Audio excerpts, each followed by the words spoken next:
سوال کیا گیا ہے مراجعین اعظام سے کہ زنانہ مجالس میں عورتیں سوزخانی اور مجلس پڑھتی ہیں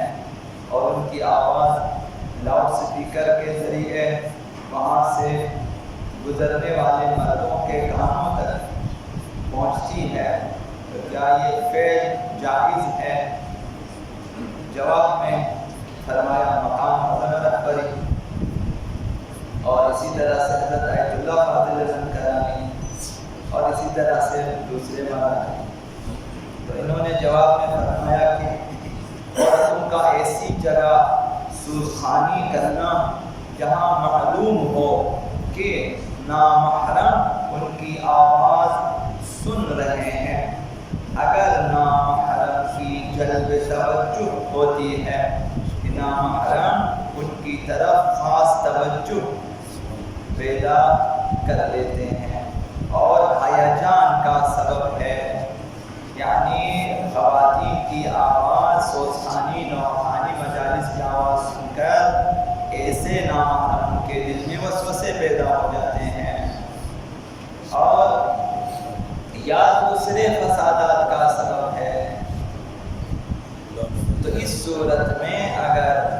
دوسرے فسادات کا سبب ہے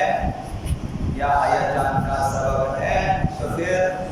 آواز باہر بھیجنا جائز نہیں ہے۔ حضرت آیت اللہ سیستانی نے فرمایا اگر یہ آواز زیر و بم رکھتی ہیں تو سوزخانی میں خامخواہ آواز میں زیر و بم ہے، نشیب و فراز ہیں، فرود و فراز، یا نوخانی میں وغیرہ میں ہے، یا پھر ترقیق و تلطیف ہے، آواز میں نرمی ہے، لطیف آواز ہے، اور اس طرح سے آواز ہو کہ سننے والے کے لیے ہیجان کا باعث ہو، یعنی ان کے دل میں ہیجان پیدا ہو جاتا ہے، منفی جذبہ پیدا ہو جاتا ہے اور وسوسہ پیدا ہو جاتا ہے،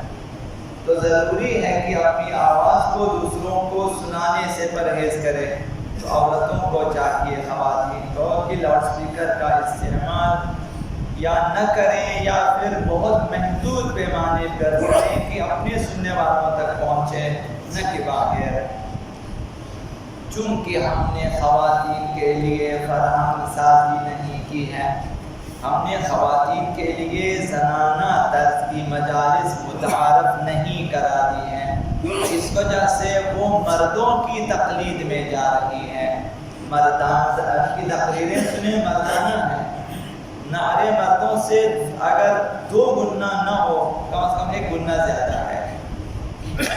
اور تمام چیزیں مردوں سے دگنی ہیں،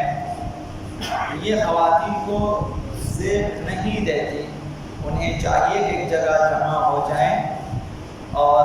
محدود پیمانے پر لاؤڈ اسپیکر کا استعمال کریں اور ایک اچھی خاصی پڑھی لکھی خاتون آ کر بیٹھ جائے ممبر پہ اور بڑے آرام سے تسلی سے مسائل پڑھیں، درس دیں اور روئیں، گریہ ازاری کریں، اور پھر جب یہ مردانہ جو ہے درس کی مجالس شاید اس کے لیے بہتر نہ ہو۔ تو بہرحال یہ آواز کا مسئلہ ہے کہ اگر نامحرم کے لیے ہیجان کا باعث ہو تو ان کے لیے اپنی آواز باہر نامحرموں تک بھیجنا جائز نہیں ہے۔ یہ حضرت آیت اللہ سیستانی نے فرمایا۔ حضرت آیت اللہ صانعی انہوں نے فرمایا اگر نامحرم کو آواز نامحرم اگر ان کی آواز نہیں سنتا تو پھر ان کی مجالس سوزخانی میں کوئی حرج نہیں ہے، تو اس کو آپ اس کے مفہوم کو بیان کریں حضرت آیت اللہ صانعی کے مطابق، تو اگر نامحرم ان کی آواز سنتا ہے تو ان کے لیے اس طرح سے نوخانی اور سوزخانی صحیح نہیں۔ حضرت آیت اللہ مکارم شیرازی نے فرمایا اپنی آواز کم کر دے، کہ جب آواز باہر جا رہی ہے اور نامحرم سن رہے ہیں تو اپنی آواز کو کم کر دے یا آواز پر تکیہ کیے بغیر پڑھے، بغیر سوزخانی اور بغیر اس طرح سے زیر و بم کے پڑھیں۔ حضرت آیت اللہ سید عبد الکریم کشمیری فرماتے ہیں کہ آقا عبداللہ حسین کے لیے انہیں عزاداری کی اہمیت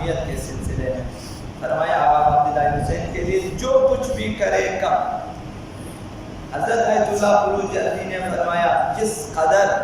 خود آقا عبداللہ حسین بزرگ اور واجب الاحترام ہیں، اسی حساب سے آقا امام حسین سے منسوب چیزیں، مقام، اشخاص اور باقی چیزیں جو منسوب آقا عبداللہ حسین سے وہ بھی لازم الاحترام ہیں۔ تو اس لحاظ سے وہ چیزیں جو آقا عبداللہ حسین سے متعلق ہیں یا ان سے نسبت دی جاتی ہیں ان کا احترام کرنا چاہیے۔ حضرت آیت اللہ قحطانی فرمایا خود مجلس روضہ خوانی رکھتے تھے اور خود سماور کے پاس آ کر بیٹھ جاتے تھے جس میں پانی کو جوش دیا جاتا ہے خود چاہیے، اور پھر خود جا کر جو عزاداروں کے جوتے ٹھیک کرتے تھے۔ یہ اس قدر اہمیت والی چیز ہے۔ لہذا آخری بات آداب عزاداری میں سے ایک تعزیہ گوئی ہے، تعزیت کہنا۔ بعض علماء مثلا لکھتے ہیں کہ تسلیت کا مطلب ٹھیک نہیں ہے۔ تسلیت انہیں دی جاتی ہے جن سے آپ کہیں کہ ہم کو بلا دیں، ان کو تسلی دی جاتی ہے کہ وہ ہم کو بھول جائیں۔ تو عزاداری میں تسلیت گوئی نہیں ہے، تعزیت کرنا چاہیے کہ اعظم اللہ اجورنا مثلا، اس طرح سے تعزیت کہیں ایک دوسرے کو کہ عزاداری میں ان کے اجر کو زیادہ کرے، نہ کہ تسلیت کرے مطلب یہ کہ تم اس حکم کو بھول جائے۔ تو تعزیت گوئی آداب میں سے ہے۔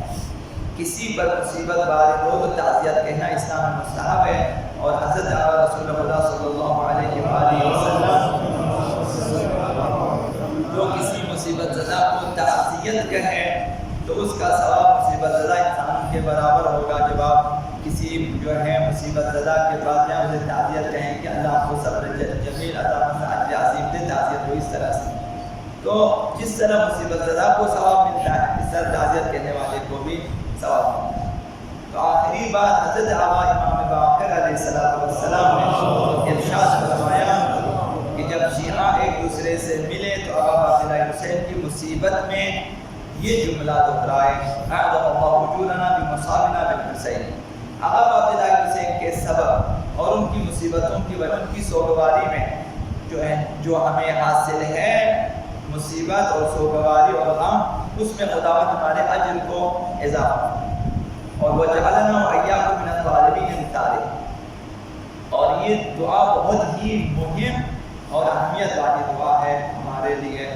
کہ خداوند ہمیں ان کے خون کا انتقام لینے والوں میں سے قرار دے، کہ ہم سب کو، یعنی یہ مطلوب اہل بیت، مطلوب پروردگار ہے کہ ہم جو ہے منتقمین خون آقا عبداللہ حسین میں سے قرار پائیں، مع ولیہ،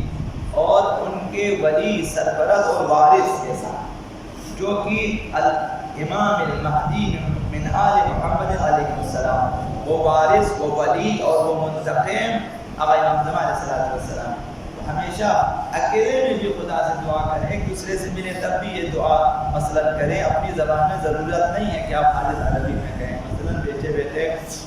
جو مشکل ہمارے معاشرے میں یہ ہے کہ ہم ایک دوسرے کے ساتھ دینی امور میں اصلا سنجیدہ نہیں ہیں، فوراً مزاح شروع کر دیتے ہیں۔ آپ اگر تعزیت کہیں کسی سے، وہ آپ کے ساتھ مزاح کریں گے کہ یہ دیکھو مثلا اصلا سنجیدہ نہیں ہے، یہ خود یہی تعزیت گوئی میں سنجیدہ نہیں ہے۔ مثلا عید غدیر میں جو مبارکبادی دینے ولایت اس میں بھی سنجیدہ نہیں ہے، آپ مبارکباد ہیں اس مثلا۔ تو یہ کہ بیٹھیں اور سب مل کر مثلا